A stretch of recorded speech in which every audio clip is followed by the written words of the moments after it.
want a man for president who's seasoned through and through. Le 22 novembre 1963, le jour où il fut assassiné, John Fitzgerald Kennedy a perdu beaucoup de choses. Sa femme, il est parti sans dire au revoir à son frère, à ses enfants, et surtout, il a perdu toute capacité à influencer ce que les livres d'histoire diraient de lui. Napoléon a dit que l'histoire est écrite par les vainqueurs, mais je ne crois pas que nous soyons conscients de ce que ça veut réellement dire. Imaginez que je sois riche et puissant, et que mes hommes de main vous tuent votre famille, les témoins. Je vais pouvoir écrire l'histoire comme j'en ai envie, et vous ne pourrez rien y faire. Avec ce meurtre, John Fitzgerald Kennedy est devenu un autre perdant, de qui on peut dire ce que l'on veut. Mais je me demande ce qu'il dirait de ces meurtriers s'ils pouvaient parler.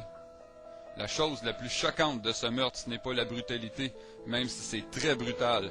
La chose la plus choquante encore aujourd'hui est la participation des médias à ne pas reconnaître les faits d'une conspiration.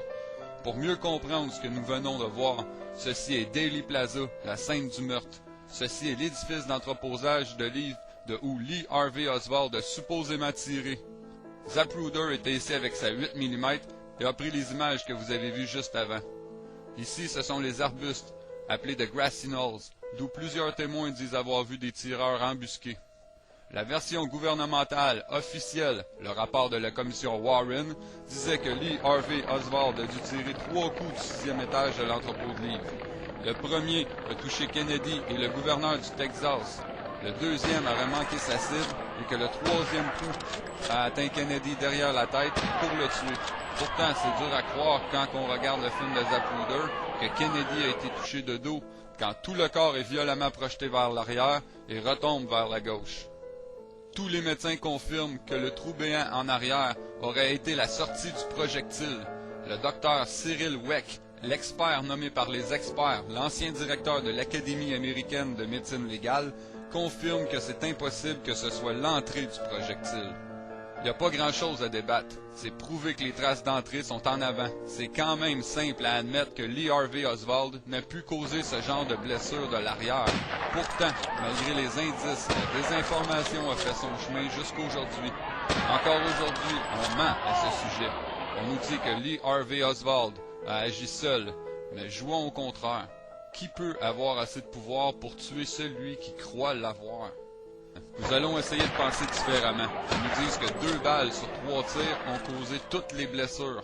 Le contraire, c'est que toutes les blessures ont été causées par plusieurs balles. 2 personnes ont cette blessure. Oublions la version officielle puis comptons le nombre de coups. 1. Le dos à Kennedy. 2. Sa gorge. 3. Sa tête. 4. Les côtes à Conley. 5. Son poignet. 6. Sa cuisse. 7. Sans oublier que le gouvernement confirme un coup manqué. 8. Une photo et 4 témoins, dont un docteur, confirment un trou dans le pare-brise. 9. Logé dans le rebord du châssis du pare-brise. 10. Ignoré par la commission Warren, James Tagg, blessé à la joue par un projectile près du viaduc. 11, 12 et 13. Des agents confirment des impacts de tir dans le gazon, le trottoir et la rue. Continuons de jouer au contraire. On nous a dit que Kennedy était l'homme le plus puissant du monde qui a été tué par un moins que rien qui travaille au salaire minimum. Le contraire serait qu'il a été tué par plusieurs personnes étant bien rémunérées. 1. Il faut retirer la sécurité. Habituellement, un bataillon spécial de l'armée nommé le bataillon 113 est développé tout le long du parcours. Cette fois-là, le commandant s'est fait répondre que sa présence n'était pas nécessaire. En plus de ne pas avoir eu le support de l'armée, il n'y avait aucun agent près de la zone de tir.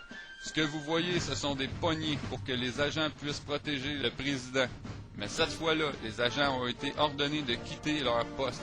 Sans être d'accord, ils n'avaient pas le choix de suivre les ordres.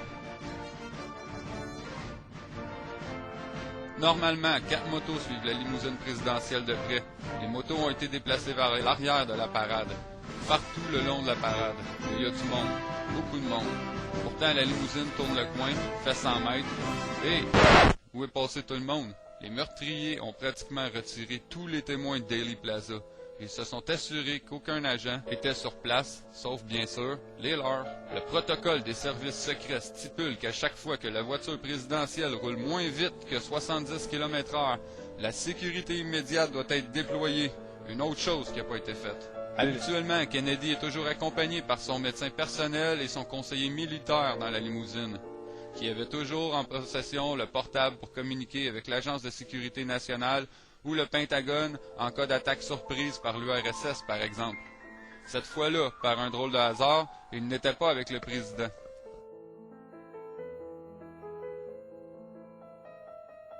Si vous remarquez, le chauffeur a ralenti tout le long de l'attaque, jusqu'au moment où la tête à Kennedy explose. C'est contre-procédure. Déjà une dizaine de coups avaient été tirés. Le président et le gouverneur étaient blessés. Le chauffeur aurait dû s'enfuir au plus vite, durant que le copilote sautait en arrière pour protéger le président. Mais tout ça n'a pas été le cas. Pourquoi?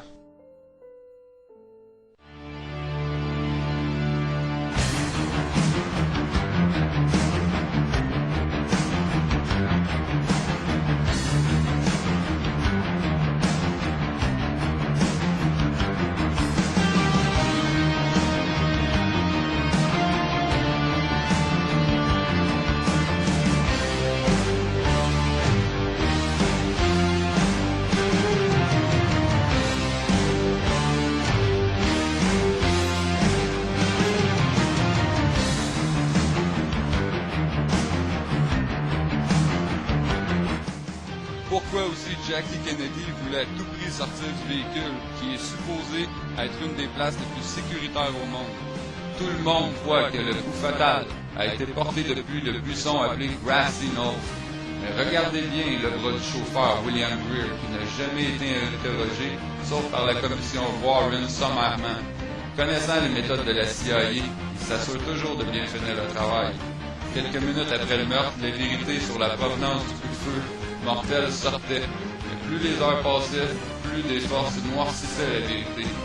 L'important, ce n'est pas qui a tiré, mais bien à qui tout ça a bien pu profiter. Si la personne avait assez de pouvoir dans ce temps-là, imaginez aujourd'hui, c'est pas pour rien que la vérité est encore maquillée. C'est grâce à un mémo de J. Edgar Hoover, directeur du FBI de 1923 à 1972, que l'on peut retracer certains faits. C'est grâce à un mémo de J. Edgar Hoover, directeur du FBI de 1923 à 1972, que l'on peut retracer certains faits. Le titre du mémo est « L'assassinat de John Fitzgerald Kennedy ». C'est à propos d'une rencontre à Dallas entre le FBI et la CIA le lendemain de la mort de Kennedy. Un des deux agents rencontrés par Hoover était George Herbert Walker Bush, ce qui prouve qu'il était à Dallas le jour du meurtre et qu'il faisait partie de la CIA en 1963, contrairement à ce qu'il avait dit à sa nomination comme directeur de la CIA en 1974. Pour savoir qui avait du pouvoir et à quel moment, il faut retourner dans le temps, loin dans le temps.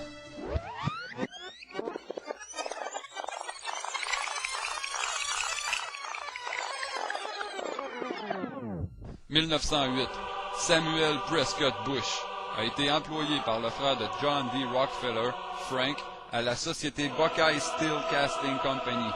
Samuel Bush est devenu le président de Buckeye Steel Company quand Frank Rockefeller a pris sa retraite, un travail que Bush tiendra jusqu'en 1928. Pendant cette période, Bush est devenu connu comme un des industriels puissants qui avait de l'influence politique à Washington, D.C. Samuel Bush était aussi le directeur des chemins de fer de Pennsylvanie appartenant à William Rockefeller.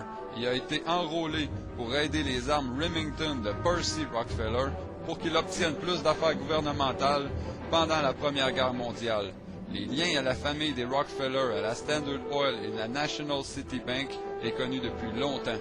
De 1914 à 1917, durant la Première Guerre mondiale, les magnats de la finance des États-Unis ont fait des prêts à l'Allemagne d'une valeur de 27 millions et à l'Angleterre des prêts de 2,3 milliards. C'est 85 fois plus. Au mois d'avril 1918, Bernard Baruch, qui était à la tête des industries de guerre, surnommé le loup solitaire de Wall Street, grand financier américain, spéculateur, homme d'État et conseiller présidentiel sous 6 présidents, a promu chef de division des munitions et armes légères un certain Samuel Prescott Bush. Remington, appartenant à Rockefeller, fourni et plus tard acheté par DuPont, appartenant à Mellon entre autres, fournissait la France, l'Angleterre, la Russie, le Canada, les États-Unis en armement pendant la Première Guerre mondiale. Qui étaient les magnats de la finance? Rockefeller, Walker, Baruch, Mellon, Dillon, Ford, Harriman, Bush, etc. En 1921, Prescott Bush, le fils de Samuel Prescott Bush, responsable des industries d'armement, épousa la fille de George Herbert Walker, un grand financier. En 1924, c'est la naissance de George Herbert Walker Bush. En 1934, à la demande de J. Edgar Hoover, patron du FBI, le Nye Munition Committee est formé pour démontrer qu'il y avait eu complot entre les industries d'armement et les banques durant la Première Guerre mondiale. Il n'y aurait pas eu ben à chercher loin. Juste George Herbert Walker Bush, c'est la preuve. En 1934, en Pologne, près de la ville de Auschwitz, dans l'une des régions les plus riches en minerais, la société appartenant à Prescott Bush, Harriman, Fritz Tyson et leurs associés, la Consolidated Silesian Steel Corporation, est accusée par le gouvernement polonais de fraude, de comptabilité fictive et d'évasion fiscale. L'année suivante, Prescott Bush conclut une entente avec le gouvernement polonais et la Consolidated Steel a pu continuer à piller la Pologne pour fabriquer des chars d'assaut, des avions et des explosifs qui serviront à l'Allemagne et Hitler pour envahir la Pologne 5 ans plus tard. En 1936, le comité Nye a réussi à démontrer que pendant la Première Guerre mondiale, des pressions ont eu lieu sur le président Wilson pour qu'il intervienne dans le conflit. La conclusion de la commission est que les États-Unis sont entrés en guerre parce que c'était dans leurs intérêts monétaires que l'Angleterre gagne. Mais ma conclusion à moi, c'était une façon d'affaiblir le contrôle britannique sur le Moyen-Orient pour ensuite prendre possession de ce contrôle. C'est drôle, c'est à Auschwitz que Hitler fera construire en 1939 le premier camp de concentration qui entrera dans l'histoire, sous le nom allemand de Auschwitz, qui veut dire la petite ville, compris dans l'immense complexe d'Ig Farben. Dès la fin de 1941, le camp sera également utilisé pour les travaux forcés. Les prisonniers valides travaillaient comme des esclaves dans les mines et les usines de la Consolidated Steel. Pendant la guerre, la société est rebaptisée la Silesian American Corporation, totalement contrôlée par Bush et Harriman, qui empochent l'argent fourni par des milliers d'esclaves d'Auschwitz. Après l'attaque de Pearl Harbor en 1941, le gouvernement américain interdit le commerce avec l'ennemi. Ça s'appelle Trading with the Enemy Act. Le 22 octobre 1942, les actions de l'Union Banking sont saisies, y compris celles de Bush et Harriman. Harriman et Bush, amis personnels de nombreux dirigeants du Troisième Reich, sont dénoncés comme collaborateurs nazis. Un mois plus tard, le gouvernement reprend aussi la Silesian American Corporation. Mais Prescott Bush conserve sa fonction jusqu'en 1943 grâce au soutien de son avocat, Allen Dulles, un des architectes de la future CIA.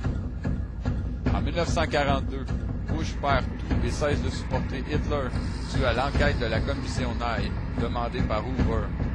Mais, juste 4 ans plus tard, Prescott Bush, devenu sénateur, finançait politiquement son jeune politicien favori, Richard Nixon.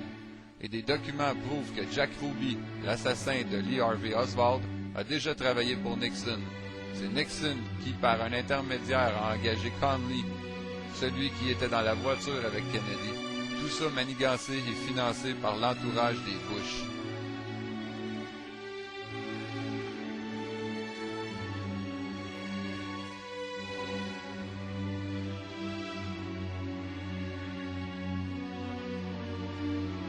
En 1947, création de la défense américaine avec Allen Dulles comme architecte.